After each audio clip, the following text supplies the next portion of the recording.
He was not the kind of kid to be in trouble. A pro soccer player from Cape May County is charged with driving while intoxicated after being This is one option for the kids. There's that. Right, yeah. Right.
outstanding young athlete, defender of the Philadelphia Kings. A leader during his high school and college years. All right, you can turn it off a minute. I'll get the other court, but the other court isn't consistent. You know what I'm talking about? The other, do you have an? I have It one. goes from XLR to. I know. I have it in the To actually, one's sitting up here. XLR to.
check both of them.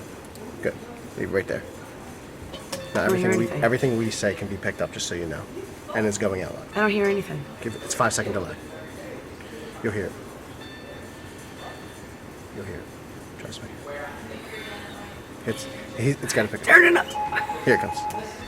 5 seconds. Matthew Mayer's Escalade sped southward on a lonely stretch of the Atlantic City Expressway. An outstanding young athlete, defender of the Philadelphia Kings. A leader during his high school and college years, he was not the kind of kid to be in trouble.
24-year-old Matthew Mayer's Escalade sped south on a lonely stretch of the Atlantic City Expressway. An outstanding young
Give it 5 seconds.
we're old friends. We played soccer together for quite a few years through high school and college, and it's great to see him today.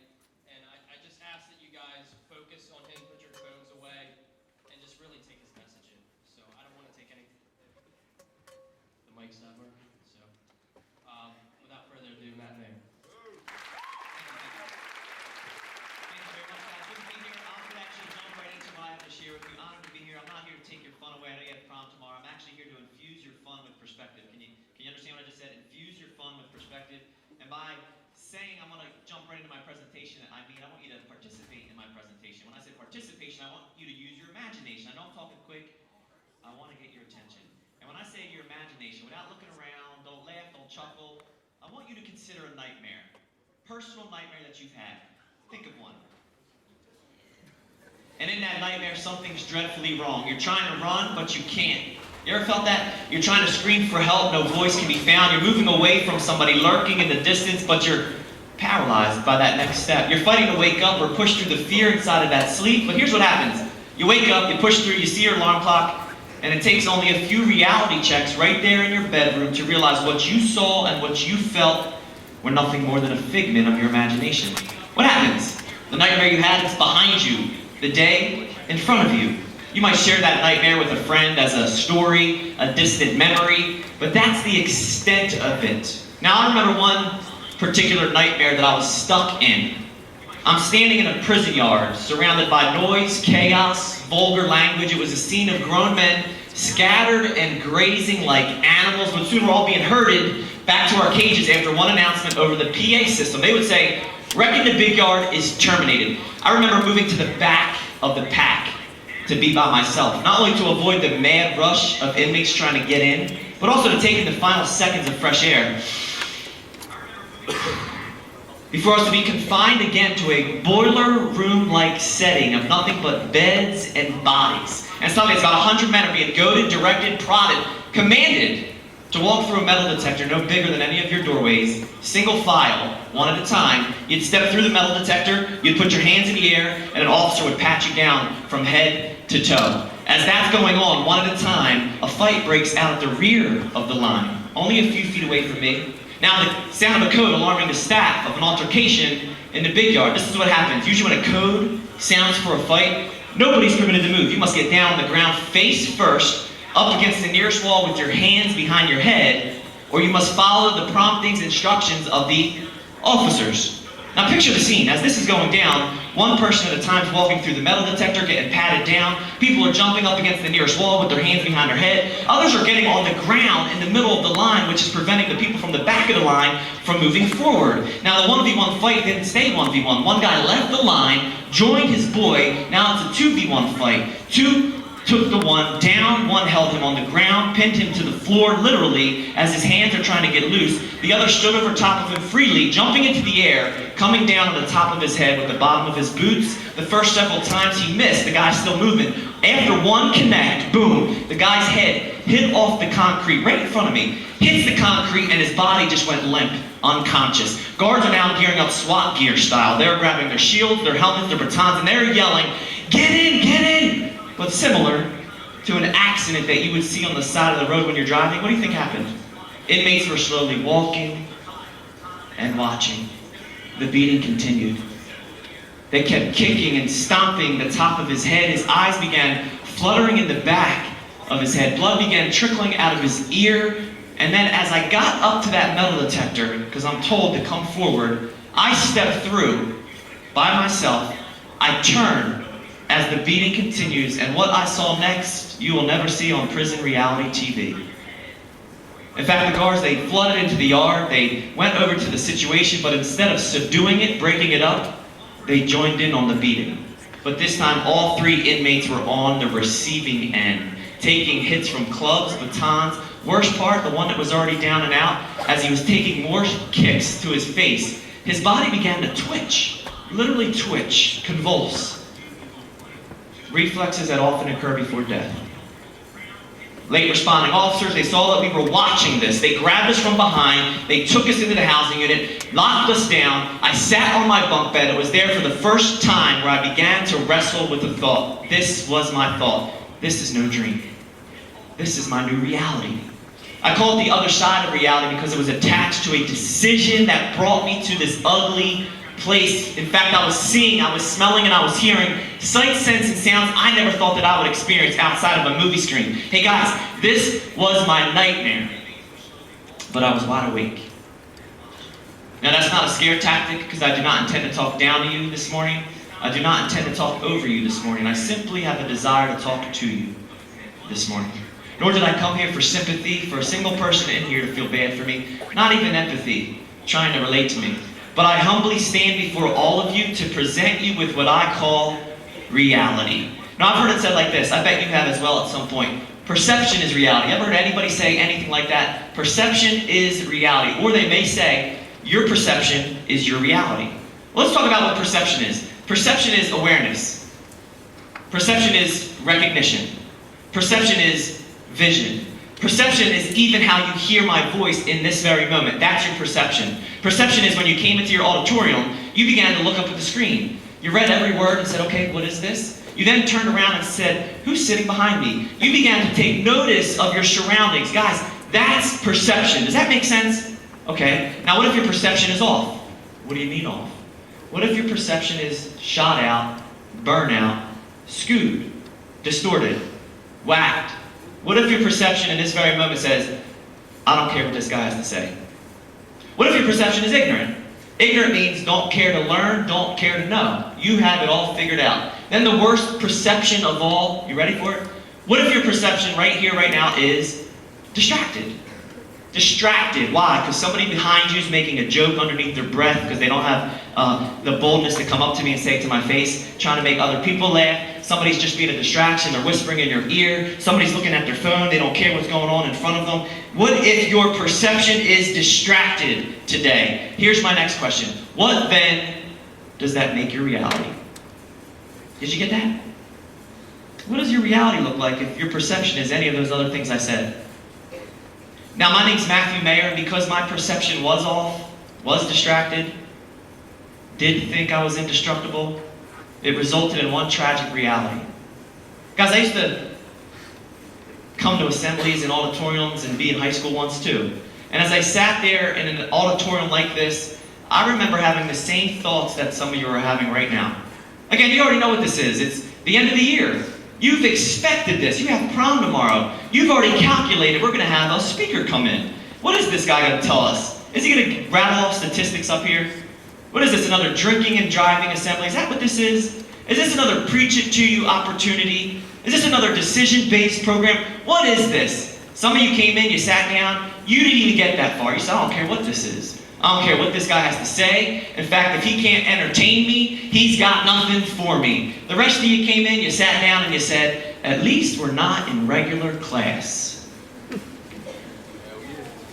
True story. Retweet.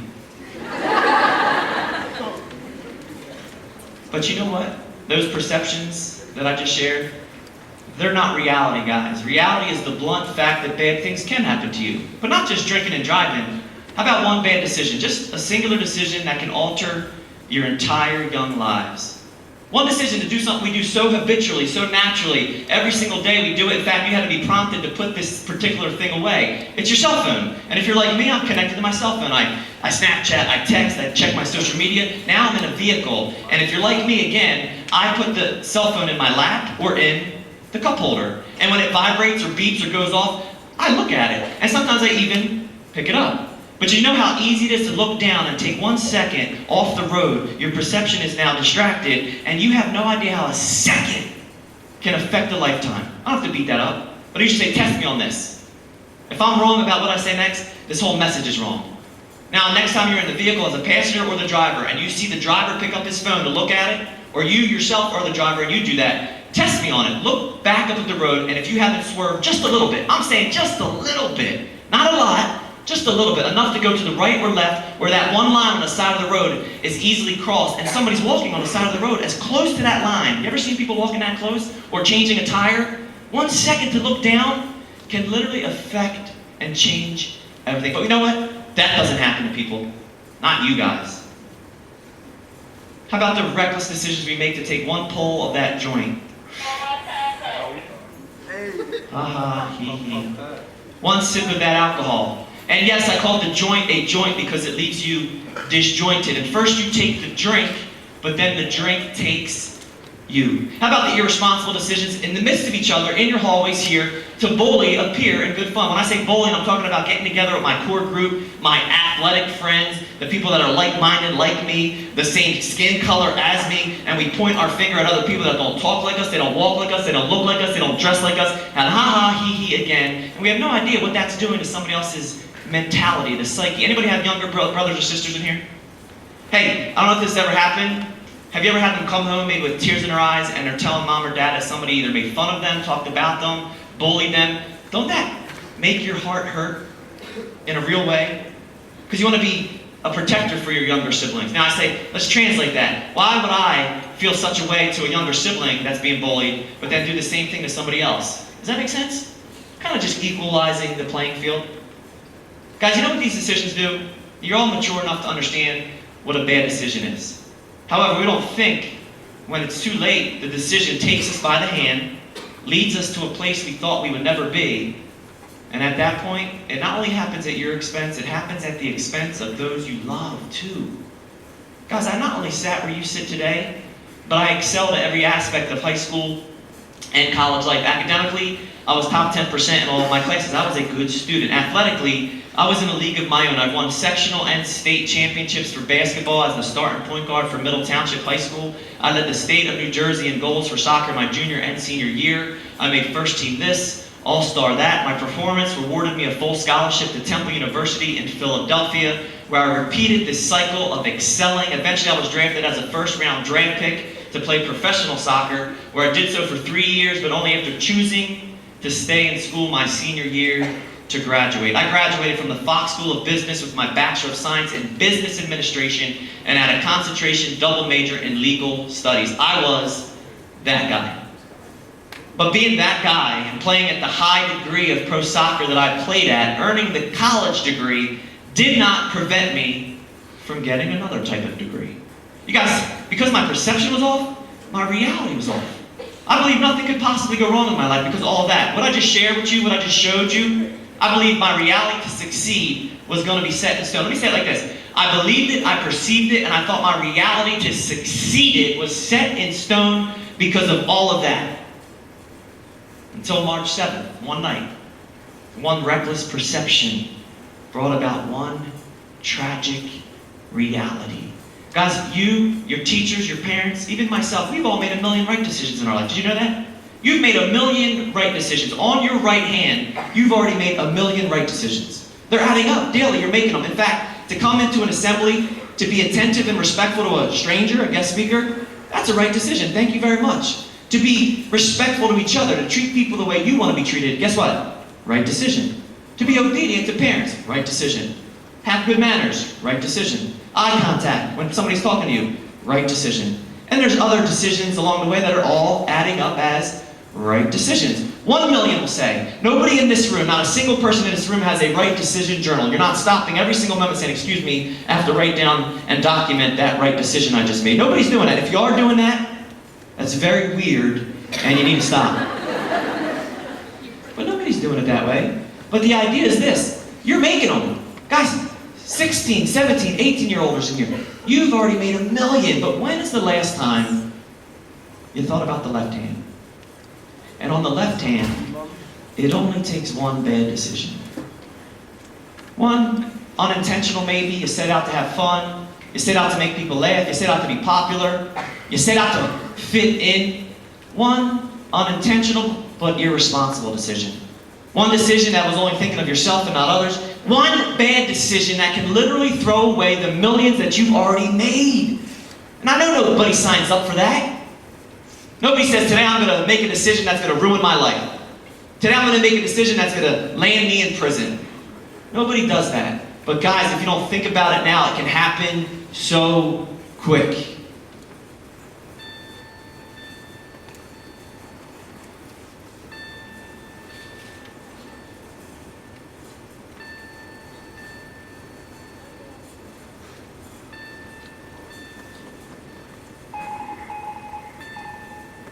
Year-old math Matthew Mayer's Escalade sped south on a lonely stretch of the Atlantic City Expressway. An outstanding young athlete, a defender with the Philadelphia Kicks. A leader during his high school and college years, he was not the kind of kid to be in trouble. A pro soccer player from Cape May County is charged with driving while intoxicated after being involved in a fatal accident.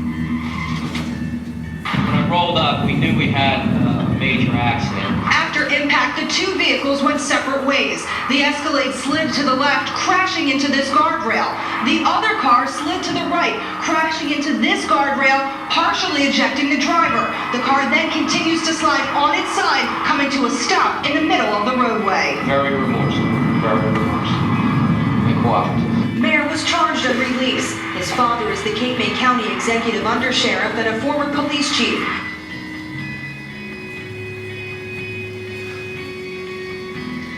He goes, your son Matt was involved in an at-fault drunk driving accident. That's shock enough. Matt took a man's life. Man, I mean, someone's not living anymore because of Matt's action. The only thing that I was told by my husband at that moment was that Matt was involved in a drunk driving accident. Was out of character for that son. It's a surprise to the local community where the soccer pro is very active.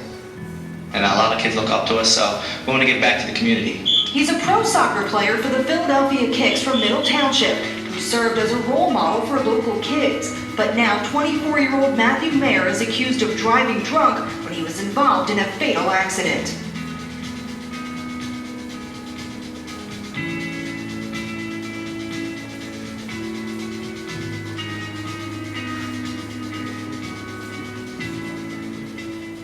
And I remember sitting in a jail cell only hours after that.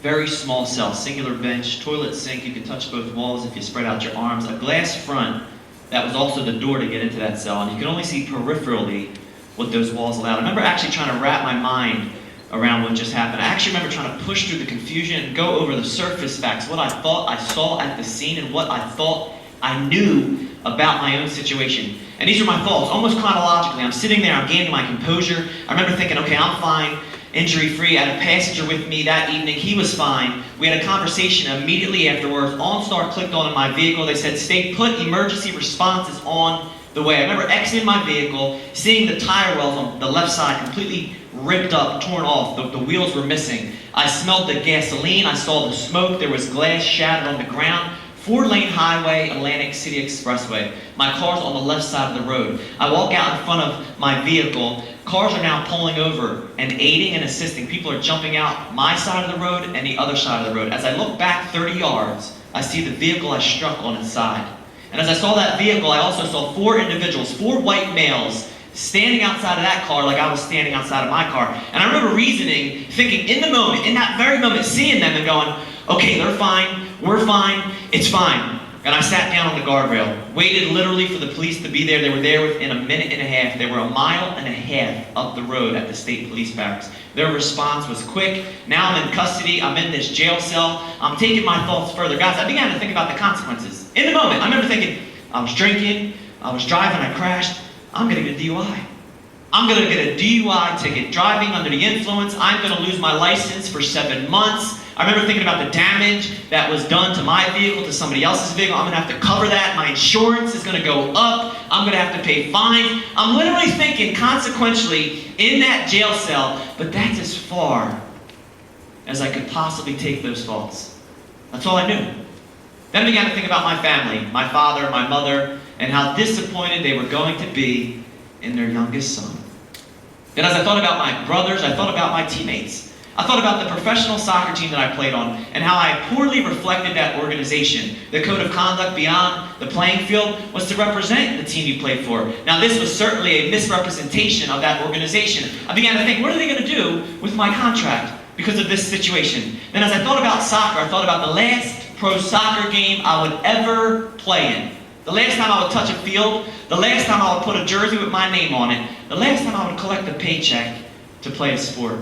March 1st, 2009, 6 days before this very moment as I sit in the cell, a Sunday game, Philadelphia Spectrum, I tore my ACL and my meniscus. A routine turn on the turf popped my entire knee out. 2 ligaments completely snapped. Midweek MRI confirmed it was indeed torn. Surgery was scheduled the following week, March 12th. Now here I sit in a jail cell, March 7th, literally saying to myself, what a bad week. Will I recover from all of this? After the surgery, will I get back on the soccer field? I remember thinking those thoughts, but as I sat there very still, I watched 8 police walk back and forth in front of the jail cell. Some would stop and literally look in at me with eyes of sympathy.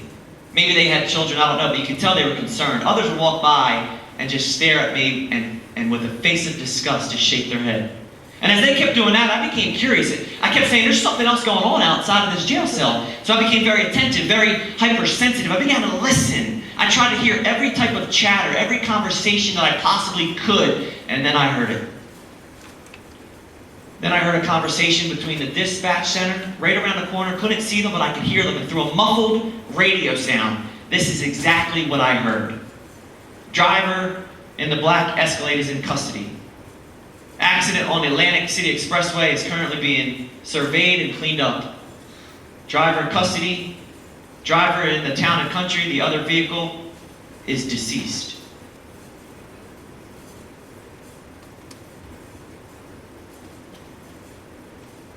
And I remember hearing those final words, driver in the town and country is deceased. And even as I say that line, 8+ years later, something happens inside of my stomach.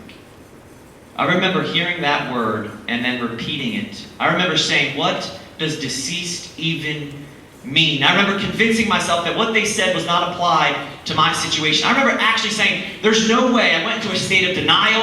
I convinced myself that I saw the other people involved. Nobody got hurt. What are they trying to say? What does deceased even mean? You see, I knew exactly what the word meant, just as you know what the word means. You may know personally what that word means. You may have lost a loved one, a family member, a friend, a grandparent. You know what that word feels like from that side. I do too. I lost an older brother in 2005. He was 28 years old. I was 21 years old. He just had a baby girl. She was 4 months old when we buried her daddy. I know what that word feels like from that side. But what I have a hard time explaining to this very day, what I have a hard time convincing a single person of, is what that word means and what that word feels like as the individual responsible for the word. Guys, I can't convince you, a single person in here, of the weight, of the gravity, of the guilt and grief that exists in that one word, and how many lives have been affected because of that word, and all because I was responsible for the word. I can't wrap my mind around that, so how can I expect you to? Now, I'm not here to convince you emotionally what I just said. What I am here to do is to at least you to consider consequentially what I said. Can I isolate my story a little bit further? And I know, certainly, you guys are mature enough to make the practical application in your own story. What do I mean? I mean this. It took me 19 years of my life to reach the high degree of pro soccer that I played at. 19 years. When I was 3, and I could literally run and kick a soccer ball, I followed in the footsteps of my 3 older brothers. When I was your age, high school, I wasn't going out on the weekend. I didn't have time for that. I was traveling and training across America. I grew up in the Olympic Development Program. Summertime wasn't off. Camp after camp after camp. Training. Any athletes in here? Any musicians in here? Actors, actresses in here? Right. Most likely everybody in here has a certain gift. Now my question is, how much of your life have you put into that gift? You may never thought about that. How much time have you spent on the athletic field? Think about it. How much time in the gym? Day in and day out. You had a sacrifice growing up. You had to have dedication and determination. Hey, how much of mom and dad's money have been invested into your gift? Getting you to and fro to these locations. Think about that. We don't often think. We think that it just happens naturally. We take it for granted. Does that make sense? Just thinking backwards in life to say, I am where I am today with all that time put into a gift. Then the next one's a little bit more personal. It took me 16 years. 16 years to get a college degree. 8 years grade school, do the math. 4 years high school. Seniors are graduating. Aspirations to go to the next level. You will have 4 years or 2 or maybe more in college, which equals 16 years for me. 16 years of education. How much of your life have you put into education up to this point? Consider it. How many weeks, Monday through Friday, year after year, from the time you were in kindergarten to the time you were a high schooler, now how much of your life have you put into education? I'm not talking about being the best student. How many tests have you already taken? How many pop quizzes? How many papers have you written? Need I say more? You guys get what I'm saying? How much of your life, literally up to this point? And this is my point. It took me one night, one moment, one decision to get the worst type of degree. That says first degree aggravated manslaughter. And that degree right there, that cancels out everything I just shared. Everything. We don't have time to get in what that means today. I'm going to go over a few things. Legal consequences, fines, and prison time. Legal consequences with that charge, first degree aggravated manslaughter. As you sit and listen to me and as I stand and speak to you, I'm currently on what is called parole, which means I have a parole officer for the next several years of my life. And he's an adult babysitter. He governs my free world. My liberty is restricted. I'm 33 years old. I have a curfew at night. I'm subject to urine tests, blood tests at any given time. He can stop at my house 5 in the morning, and he does. 5 in the morning, knock on the door, and he's not asking, hey, do you mind if I come in? He's gaining access. He's coming in. He checks every square inch of my home. He goes in the fridge, the freezer. He checks everything out. That's fine. That's consequential. But here's where I have a problem. And any husband in this room will understand what this would make you feel like. When he walks up to my bedroom door, and my wife is on the other side of that door in bed, unaware, and he walks in that room unannounced like he owns the place. Any husband would understand that's like a shot to your gut. But that's a consequence that my wife lives with to this day because of a decision I made way back then. Does that make sense? Then there's fines that go with this charge. I can only explain it by saying this. Thousands upon thousands upon thousands upon thousands, and that's no exaggeration. Thousands of dollars go with that type of charge. Then there's prison time. Anybody want to take a guess how much prison time goes with the first degree aggravated manslaughter charge? Go. 4 years. 5 years. 10 years. 10 to 15. 8. 25. Okay. It usually goes that way. We start with the smaller, we make our way up. A lot of times kids will yell out 6 months. Some people yell out no time. Some yell out like you did 5 to 10. 10 to 30 years. First degree aggravated manslaughter comes with 10 to 30 year prison sentence. The second degree, same charge, 5 to 10 years. 5 years minimum, 10 years maximum, 10 years minimum, 30-year maximum, first and second degree. Now, that's to you saying, okay, no big deal. In New Jersey, which is exactly where we're at right now, it comes with a monstrous M-word. That M-word with that charge is mandatory. You know what mandatory means? Mandatory means mommy and daddy don't have enough money. You can't buy yourself out of that type of charge. You are doing mandatory time, which means 5 years minimum, mandatory. No circumstantial basis, mandatory. Literally, if you have a substance in your system, whether it be pills, marijuana, or alcohol, especially if you're underage, and even if somebody plows into you, you're at the red light, you're doing everything that you think you should be doing, and somebody plows into you and they die, you're going to prison. Mandatory. Just like that. But there's a fourth thing that goes with this charge. It's not the fines, it's not the legal consequences, and it's not the prison time. And that fourth thing can only be explained by using one word, and that fourth thing is called pain. I'm talking about real pain. But please do not hear what I have not said up to this point. I am not talking about my own pain. That would be selfish pain. Guys, I'm talking about pain to other people. I'm talking about pain to my own family. I'm talking about pain to an innocent man's family. I'm talking about pain that even though I've paid all my fines, the pain still remains. I'm talking about even though I did all my prison time, the pain was not removed. I'm talking about pain that people live with all this time later because of a decision that I made, a singular decision. Reckless.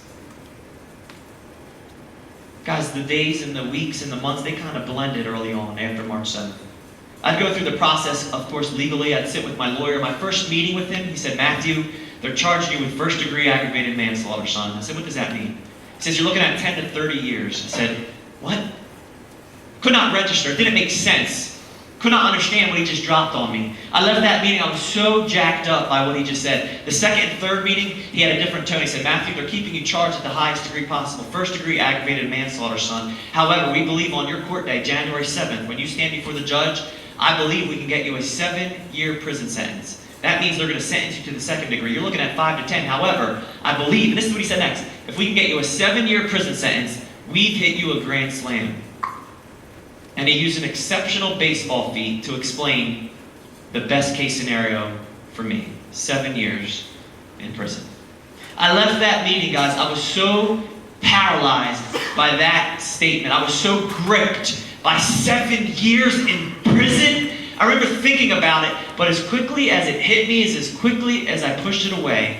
Would you believe me today if I told you, yes, I heard what my lawyer said, yes, it hit me hard, yes, it paralyzed me, but as quickly as it gripped me is as quickly as I said, I can't think about that right now. Would you believe me if I told you there was something else going on in my life that was in my front windshield of life that deserved all my attention, it deserved all my concern, it deserved all my heart. Would you believe me if I told you that? Then I sat with guys that did time. They're called former inmates. I sat with guys that worked in facilities, corrections officers, and they would all tell me the same stuff from different angles. What to expect in prison. Matt, stay to yourself. Matt, watch your back. Matt, it's an ugly place. Hey, you need to put some weight on if you're going to survive in there. They would all talk about the violence, the stabbings, the ugliness, the confusion, the perversion, and all these stories would go in my ear and literally cause fear to permeate throughout my body. I would be in my car just thinking, is that what prison really looks like? Are people really getting stabbed like that? Is the shower scene accurate? Is all of this true, what you see on TV? And you laugh from your seat. But as quickly as I thought about all that, is as quickly as I said, I can't think that way, and I began to think about this one thing. Would you believe me today if I told you, yes, I heard what prison could possibly look like, but I wasn't worried about it? Not because I'm some tough guy.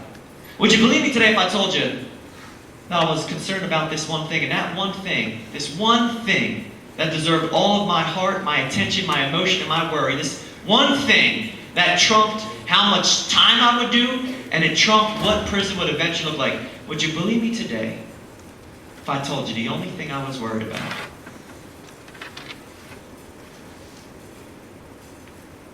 was what would I possibly say to this man's family on court day? How do I walk into that type of setting, stand before a very real judge, turn to a family on my left, and apologize to them? What do you say? How do you verbalize or express that level of remorse? Do you just simply walk up to them and say, I'm sorry for killing your loved one? Does it roll off your tongue that smoothly, eyes on me? Does it just happen that eloquently? Can anybody here understand what I just said? How do you say something like that? Back in the day, I used to say, hey, I want you to put yourself in my shoes. Can you do that? Can you guys step in my shoes for a second, walk into a courtroom, stand before a judge, turn to the left, and say what you're going to say to that family, whether you hurt their loved one or killed their loved one? Go. Then I would leave the assemblies and think about what I said to you guys, and I would say, whoa, how dare I drop that heaviness on you? You see, I'm here today so that you never have to step in my shoes. I'm here so that you never have to stand before a judge. I am here so that you never have to turn to someone and apologize for hurting or killing their loved one through a reckless, egregious decision while they're driving, under the influence, driving while you're texting, or whatever you want to do to make that decision. I am here so that you step in your shoes successfully. I'm here that the shoes you walked in with, the shoes you'll leave in, the shoes you're going to go to prom in tomorrow, the shoes you're going to go to after prom, the shoes you're going to live through the weekend, the shoes you're going to live in the rest of your life. Guys, I'm here so that you can walk successfully and not go down the path that I took. Does that make sense? That's not that hard. Here's this guy saying, learn from me and do better than me. That's it. Learn from the wrong way I took and go the right way. That's how easy this message is. Now I want you to consider your shoes, because a big part of life is making decisions, and a lot of times the decisions we make aren't necessarily the right ones. Now they might not be as magnified, publicized, or as reckless as mine, but everybody in here has made a bad decision. Now I want you to consider in your shoes a mistake you've made, big or small, public or private. I want you to consider an error, a failure, bad decision. Maybe it was reprimand from a parent because you were disrespectful, disobedience at some level. Maybe a teacher said, hey, stop talking while I'm teaching, and you sucked your teeth at them. Hey, what does that bad decision look like to you? Maybe you got caught in a situation by a loved one or a boyfriend or a girlfriend, and they call you out on it. What do? Think about the scenario. There's a million of them. Here you are in your shoes, you made a decision, and then there's really real consequences. What do? A lot of people do this. They play the blame game. They point their finger. They make excuses. Majority of people make excuses for their decisions. Some people don't even answer to their decisions. They're not accountable to them. They just go the other way. They hide from them. They cover them up. Some people, they'll lie on top of the lie. You ever did that? Lied on top of the lie? Or I say to the men, the young men in here, if your eyes are on me still, do you man up to your consequence?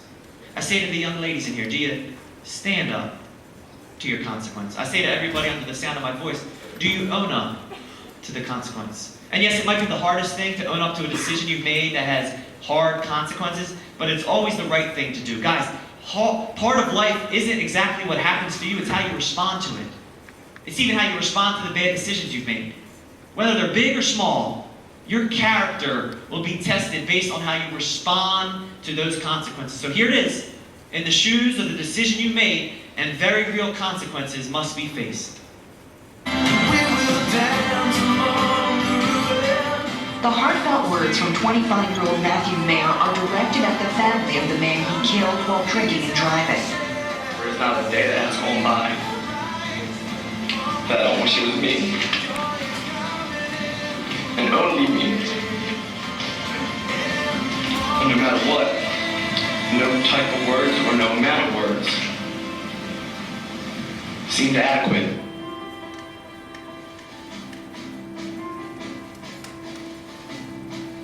You know how that made me feel? It destroyed my world. I was unable to say my farewell before my daddy's passing.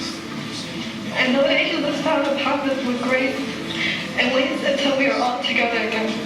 From here on out, all the good that I do will be in memory of your loved one and in honor of his name. While Mayer said he hopes one day Cap's family can forgive him, came sooner than expected from the victim's oldest son.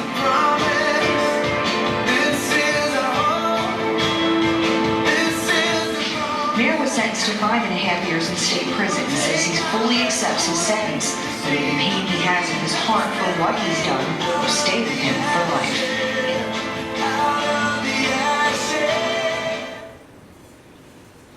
You know, March 7th, 2009, that night, January 7th, 2010, that day. Those dates may sound like a very long time ago to you guys, but the imprisonment of pain from March 7th and then the freedom of forgiveness from January 7th, those are daily occurrences for me.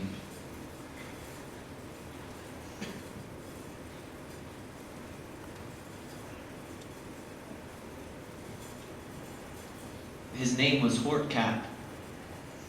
He was a 55-year-old man from Cambodia, and he was somebody else's father.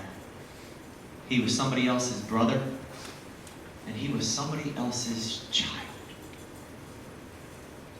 Guys, he did not plan on getting killed by a drunk driver that night. But you want to hear the other side of that reality? The one you often are not exposed to? I did not plan on recklessly, yes, but unintentionally killing someone that night either.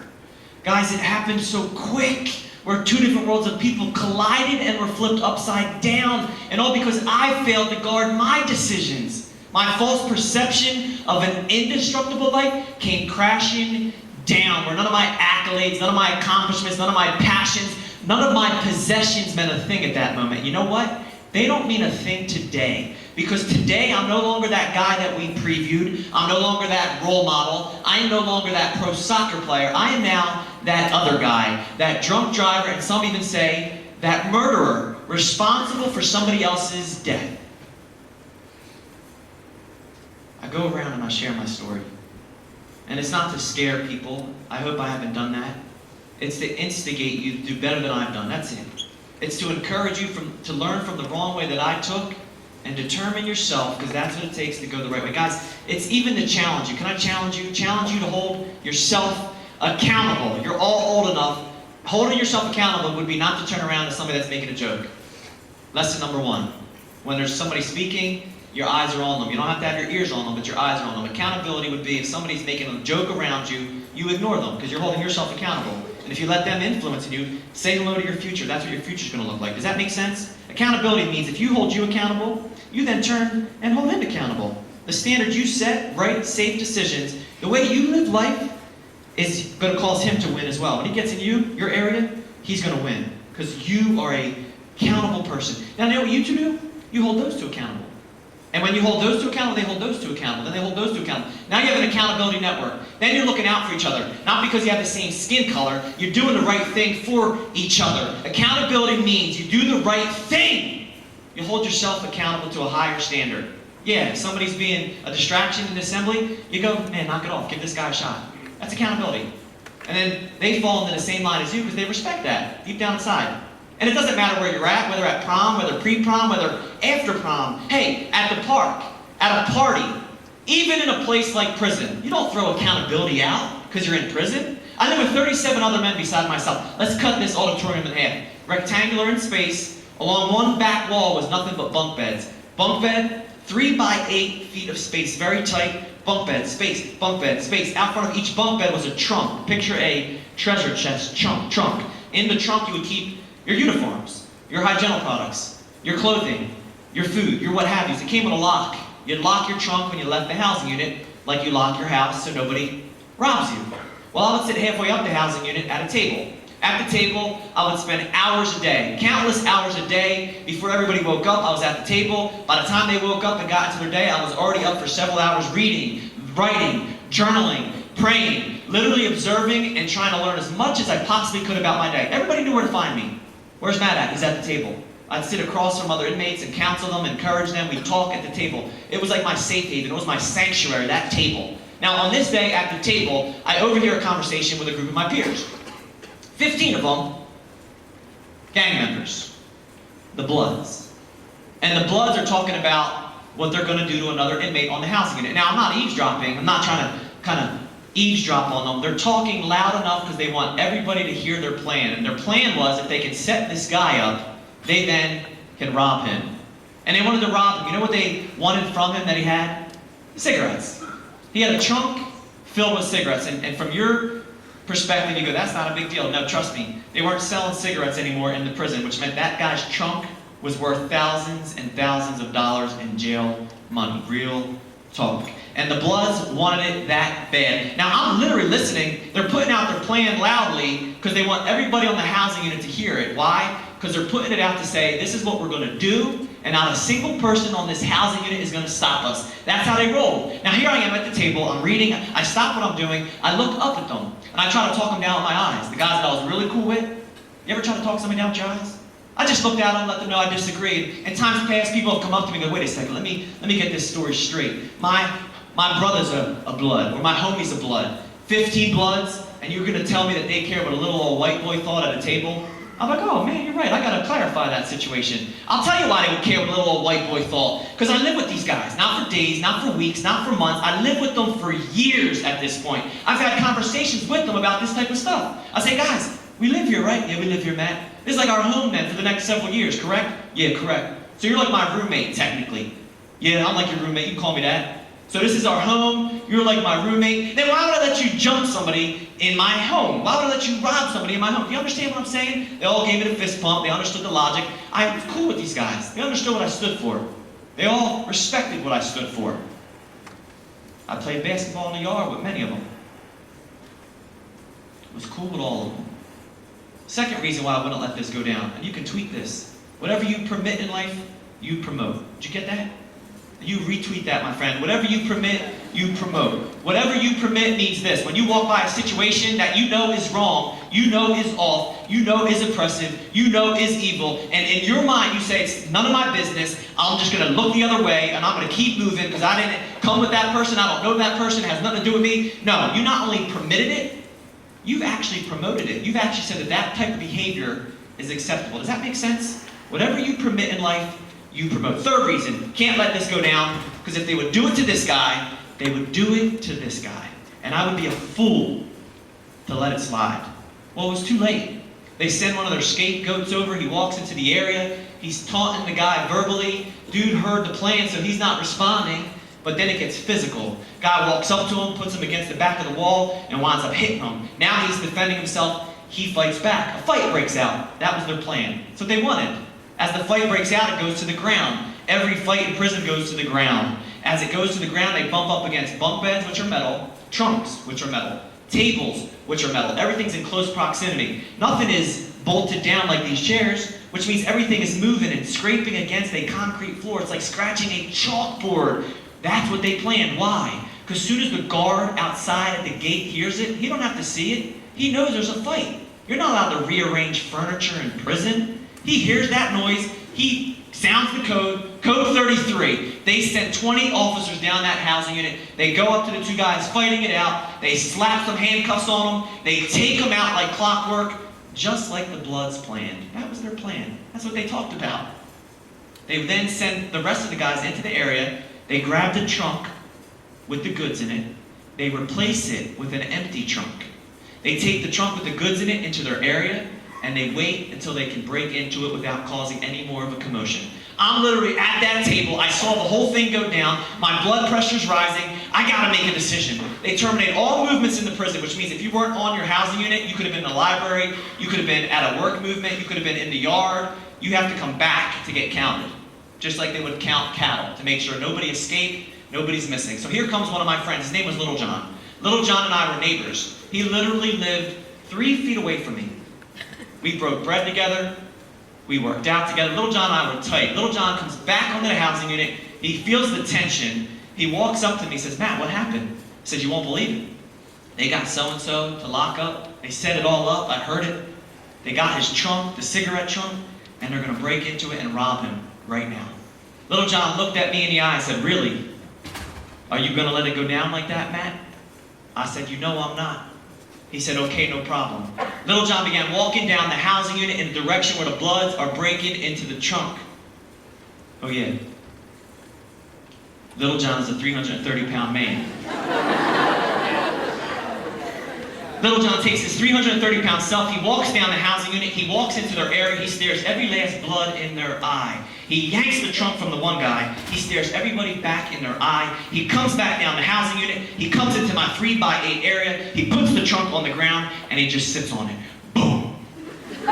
They didn't like that. They come flying out, they come running down, they come packing in. Now we got about 14 Bloods in a 3x8 area. John's sitting on the trunk, I'm standing off to the side, and here they're all saying the same thing at the same time, and I won't repeat what they said, but the bottom line is this. They're all saying, why are we getting involved in what they're doing? Why don't we get this? Look away, mind our business like every other punk on this housing unit. And they said it over and over in different ways, trying to threaten us, trying to scare us, trying to impose fear upon us. Little John just sat there very calm. And then when they got done saying all that stuff, he literally went like this. Hey, fellas, if it has to do with Matt pointing to me, it has to do with me pointing to himself. And if you want what's inside of this trunk, come and get it.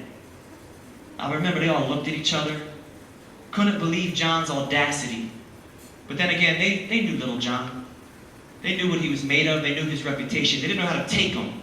Then their OG stepped out. Their OG literally stepped into the area even further. He took one exaggerated step, one giant step. I'll never forget it. One exaggerated step, their OG, he took one step, the OG stepped into the area. Yeah.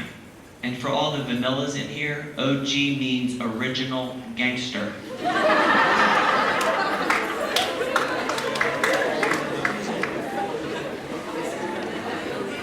Then he came over with that one step and he began to point. He pointed at me right in the face, really close. He said, come on, Matt. Then he pointed at Little John. Come on, Little John. He said, you both already know. Now that you got involved in what we're doing, we're going to be involved in what you're doing. He said, you know what that means, right? You know that I can have one order and have you touched, which meant stabbed. He said, you know that because you've seen that on this housing unit. You know I can put one order out and literally have you guys stomped out right here. You know that. He said, I'm just curious. Why would you put yourselves out on the line like that? He was playing with us. Why couldn't you just look away? Little John said one word back to that question. One word that I will never forget. One word that Little John did not know a couple years earlier. One word that he learned over time. One word that brings me to your school today. Little John, and that word is not yeah. Little John said in response to why did you put yourselves out there like that? Little John looked him in the eye and said the word integrity. That's all he said. They all looked at each other. Probably didn't know what the word meant. They slowly left my area, temporarily. So I'll tell you this long and drawn out story about Little John and I. Why? If you recall, remember I prefaced the story with accountability. Holding yourself accountable, holding somebody else accountable, then holding your environment accountable. And then integrity. What is integrity? It's not just doing the right thing when people are looking. It's not doing the right thing when all the situation is lined up perfectly. It's doing the right thing regardless of who's looking. It's doing the right thing regardless of the consequences. It's being the right person in private and in public. It's being the right and consistent individual who's making right decisions that are translating into people around you winning because of the way you live life. Does that make sense? So then I transition out of that story and say, you guys have what it takes to live by accountability and integrity? As early as tomorrow, pre-prom, during prom, post-prom, after parties, where you will end up. Some of you have already been in situations. I'm no dummy, I've been in high school too. You've been in situations, you've seen people drinking, you've seen them get in their car, and you've seen them drive. Some of you are the driver. Some of you have been the passenger in the vehicle. Now, I'm not here to shame you. I'm here to give you a bright future from this day forward. And I'm asking you, from this day forward, what do you do when you see that scenario unfold?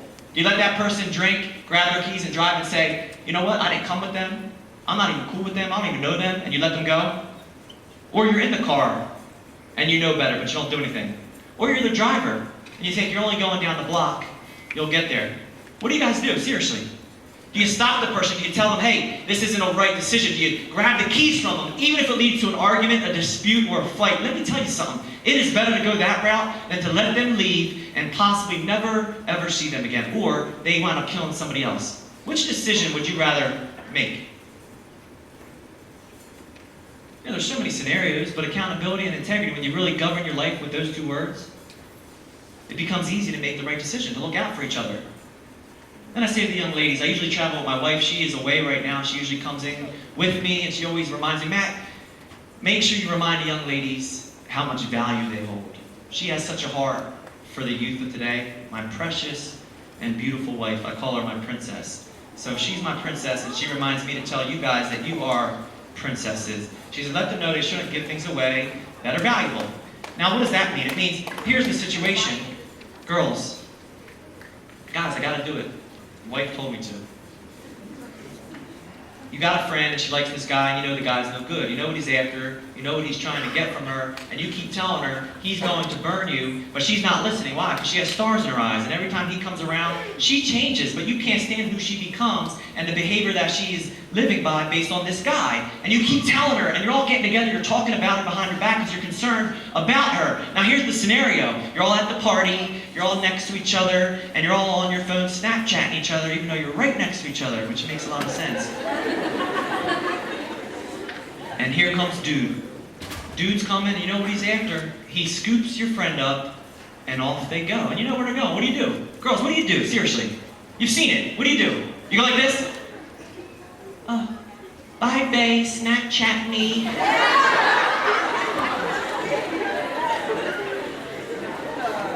Or jokes aside, do you stop her? Do you talk sense into her? Do you look out for her because you would want somebody to look out for you? Now, you know the alternative. You don't step in, you don't help her. Monday comes around, the rumor mill kicks up, and everybody is talking about what happened. Did you hear what so-and-so did? Did you hear what so-and-so left the party with? And you know what dude's up to? Real talk? Dude's on to the next one.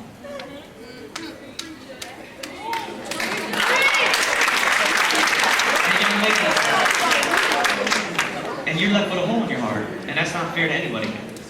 Then I say to the guys, because we're wired a little differently, guys, I can't leave you hanging. Hey, Dave will tell you, your teacher, Mr. Daigle will tell you, I was a hothead, controlled, but which was kind of a really dangerous combination of being a controlled hothead, which meant I'd be the first person to fight, head first in. I'd shoot the one with anyone. I was bigger than this. I'm the youngest of 4 boys. I was bred to be a competitor. Now here's what I'm getting at. I would fight anyone. But when I got a little wiser and through my hardship, I looked back on my life and said, I thought I was tough. I thought that was cool. I thought being known as a tough guy made me popular, but it only made me a fool. So the wise guy, in a good way, or the mature young man, he don't step in and stir it up. He steps in and breaks things up.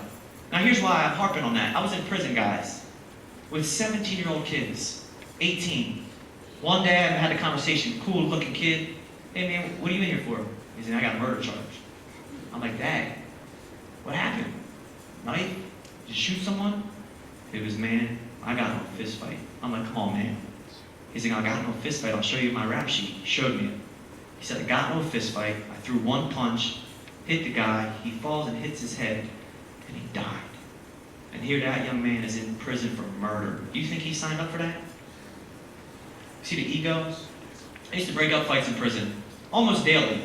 If it was safe, and they didn't already have weapons, and they weren't already going at each other, I would step in, and I would look, guys, you don't want to do this. And I would try to talk sense to them. Guys, you have children. Guys, you want to get out of here one day. And no matter how tough they were, I don't care how bad they were, didn't matter what gang they were affiliated with, they could maintain the dignity of their toughness by saying, everybody saw, wow, they really wanted to fight, but Matt wouldn't let them. So that guy could go to his quarters not feeling embarrassed. Everybody thought he wanted to fight. Moral of the story, every single time, I don't care who they were, they would come up to me later on in the day in private. Guys, look at me. They would all say to me, Matt, thank you. Thank you for breaking that up, man. I didn't want to fight, I want to go home. And then what I realized was, everybody's looking for a way out. You know that? Everybody's looking for a way out. My challenge is, young men, will you be somebody's way out? Will you let them find a way out so they can go away and calm down? See, I want you guys to look at my face and try to see yourself. And if you can't see yourself in me and only see me as a shame for what I've done, that's fine. And even if you only see me as a murderer, I understand that as well. Guys, but at least see me as a message that you cannot afford to neglect. At least see me as the other side of reality that you must consider as your reality. Guys, at least see me as the encouraging focal point that from where you sit and where I stand, you still have your whole life ahead of you. And today is the most important day to grasp a proper perception about life.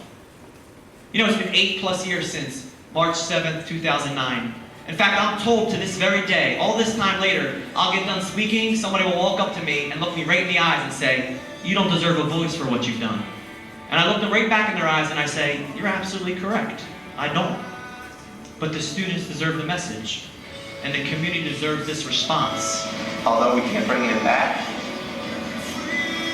I can't take his place. We gotta believe that the message will change lives. You know, I believe that. I said that in a prison interview, not knowing what any of this looked like, but I believed it with all my heart that if the message was given out, whether eloquently, passionately, if the message was shared, that you guys would have a proper perspective when you leave these doors. I believe that. And it's not about me at this point. See, when I give you the message, it's what you do with it beyond these doors. What is the message? Let me condense it. It's knowing your decisions will make you, break you, and reveal you, who you are. The message knowing your future and where you're going, guess what? Are attached right to here and how you're listening. The message is knowing your decisions are your decisions. What does that mean? It means peer pressure, popularity, cannot force you to make a decision. You must always consent upon the decisions you make. Does that make sense? You know what's hard? I'm almost done. Don't worry. You know what's really hard? Pushing through certain cultures that you guys are up against, and even fighting through certain philosophies that contradict everything I just said. One such philosophy says this, that experience is the best teacher. You ever heard that? I'm sure you have. You know what that's saying? Well, you guys are young. You go out and have fun. You go out there and try it before you buy it. You go experience life and you'll learn your way through it. You guys, you just do it now because when you get older, YOLO. What the heck does that even mean? No to YOLO. You know what that's saying? Here, please allow me to give you a couple scenarios and let's see how sharp you guys finish what I'm going to say. You ready? Somebody walks up to you and they say, hey, take a hit. And you say, no, thank you, I don't smoke. And they say back to you, yeah, but how are you going to know if you like it unless you? Yeah. Hey, here's a sip of alcohol. No thanks, I don't drink. Well, how are you going to dog it until you? Yeah, until you try it. You understand what they're trying to put on you? Now, if that's true, if you live by that, can I add to that? If you're going to continue to live by that, you say, I want to go out and experience life, and you'll learn as you go through it. I'll be adding to that. If experience is the best teacher, I say that's only if you can afford the tuition that goes with certain experiences. You see, certain experiences will take you further than you ever wanted to stray. Certain experiences will cost you more than you ever wanted to pay. And certain experiences will keep you longer than you ever wanted to stay. That's reality. Guys, I was released on August 3rd, 2014, not too long ago, outside of Southern State Correctional Facility. That's an actual picture of the day I was released. I walked out after serving 55 months behind a prison wall. First time unshackled, literally, unchained, unguarded. I could walk up to loved ones, family members, friends, embrace them, hug them, kiss them, and not have a guard hovering over me saying, Mayor, let go, get against the wall. That's how every other exchange went. In a prison visit, you'd hug someone for like 2 seconds and they would say, let go, get against the wall, just like that. First time in almost 5 years I could just hold on to my mom. Guys, you better believe my future began on that day. You better believe I had a brand new perception about life on that day. You better believe I had a brand new appreciation about life. And I'm saying if my future began on that day, I am making the proposal that your future begins on this day. Only your future is like a mirror staring right back at you. What does that mean? It means where you go from here depends on what you've heard from here. Or the direction you take will be attached to a perception that you have. God bless you. So I close. Will you guys learn from me and do better than me? Or will your dreams turn into a nightmare that you cannot wake up from? Guys, 2 things. 1, seriously, I thank you so much for your attention. And 2, I leave you with that one final question.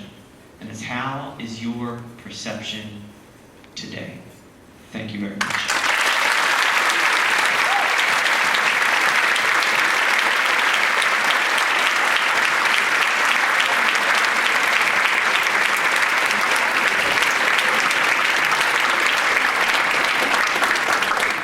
Guys, seriously, I thank you so much. I'm able to do this. Obviously, I have teachers, staff, principals, vice principals that care for your well-being. They're excited for your future, not only prom, but graduation. But they don't want to see anybody's future derailed because of a foolish decision set out to have fun.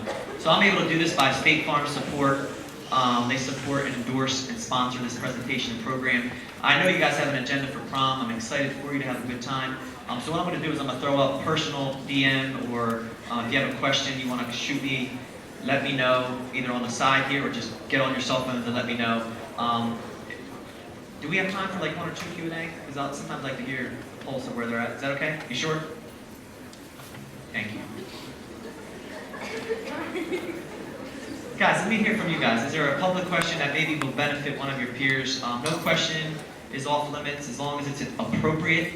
A question, maybe clarification. I might have said something that was confusing, or you might have a concern to add. Anything at this time? Any questions? Yes, in the back. No one else could drive for you that night? Was somebody else in my vehicle? Is your question? No, you couldn't get anyone else to drive for you? Great question. Wasn't even thinking. Didn't even get that far in the planning process. Here's the saying. When you fail to plan, you plan to fail. When you fail to plan, you plan to fail. When I got to those establishments, wasn't even thinking about anybody else besides myself. Under the influence, perception gone, judgment gone. With one friend, we both communicated with each other. The lights came on in the bar. We decided to leave. We didn't check in with anybody else we were with. We lived a mile up the street, literally. Could have went a mile, cab, walk. We get into my car and off we went to Atlantic City. So people say, what were you thinking? My honest answer after all this time and a lot of time in isolation is, I wasn't thinking. That is the problem, when you're not thinking about what you're doing. Thank you for your question. Yes? Did your parents know you were drinking, and would they be the type of parents who would take you home no matter how far you were? Can you say that a little louder? And let me say this first. I love your hair, by the way. Thank you. Did your parents know you were drinking, and or are they the type of parents who would drive and get you wherever you were? Great question. Did my parents know I was drinking? Well, I was 24 years old at this time, so they knew that I was of age to drink. They knew that I did partake in certain lifestyles of going out and about, being seen in bars and clubs. That came with the territory. No, my parents would have, if they were, proximity was closer. They were in Cape May, down this way, and I was in Philly. Of course, they always said, Matt, if you ever need help, especially my father being in law enforcement, no matter where you're at, how late it is, you always have us to call. At that moment, I didn't feel like anything was wrong. That was where the problem set in. It was just being in the moment, enjoying the moment. Now there's a background story to what brought me to that particular location. Long story short, having that knee injury, I shouldn't have even been out on a Friday night. I had a game on a Saturday in Baltimore. My brother said stay home. I did not heed his advisement. I went out, went to one place, didn't drink, went to a second place, ran into an old college roommate, have not seen in forever. We have our first alcoholic beverage together. I go to a third place, I walk up to the bar, I'm just hanging out. I'm the DD, I'm driving people around all night. I'm sitting at the bar, and the bartender walks up to me and he says, "Are you a little mayor?" I said, "Yeah." He goes, "I know your older brother, Anthony." I said, "Cool." He said, I used to play soccer with them. I'm like, all right. Then he said, I'm sorry to hear about your knee. And I remember saying, dude, I don't even want to talk about it. He put shots out for me and the other people I was with, and I took about 5 of them in a row. Boom, boom, boom, boom, boom. And as they extrapolate and they look back on all the drinks I drank, they say those shots are what put me at the BAC that I had, literally as I'm sitting in my vehicle 25 miles outside of Philly. That's when that high BAC would have hit. And of course, I'm aggravated to charge, which means radical in my behavior. I'm speeding, I'm under the influence, and that's the recipe to destruction. So long answer to a short question. I hope I answered you. Thank you. Yes, sir. Excellent question. I am so grateful for that question. Sometimes it doesn't come up and I just shoot it in before they grab the mic from me. What you guys saw in that court day, that was his oldest son. His name was Noon. Now Noon started off his presentation by explaining to the entire court, literally turned and spoke to the people and said, I want to tell you how I heard about my daddy dying. And he literally took us through his day. It was heart-wrenching if you're in the courtroom. People were crying, they're weeping. And he literally transitions and he starts pointing at me, of course. And then he said, you destroyed my world, and you heard him say that. But what you don't hear him in the clip say is, but I forgive you, my brother. Right after he said that, he stopped and he went, but I forgive you, my brother. And he came over and we hugged. I did not know that my family requested to meet their family. So when they took me out after the judge sentenced me in shackles, I went on my journey. My family, my 2 brothers, my 2 parents, and their family got together in a side courtroom. They all exchanged contact numbers. They all held hands. They all prayed together. From that day forward, January 7, 2010, a relationship was birthed between my family and their family. One of his daughters, her name's Somali, and my mom are like best friends. They talk almost like every other day, text message. She sent my mom messages saying, tell Matt, thank you. Thank him for what he's doing, honoring our daddy. Can you imagine receiving that type of message from your victim's family? Can you imagine how motivational that would be when I don't deserve that? So, yes, I am in contact with my victim's family to this day. It is the catalyst, that forgiveness scene that you saw, that allows me to come into your school and do what I do. So, hopefully you guys have felt the passion and that my heart is in this and honoring my faith and honoring my victim's family and, of course, my own family. Guys, you've been most pleasant. I appreciate your time. Thank you so much.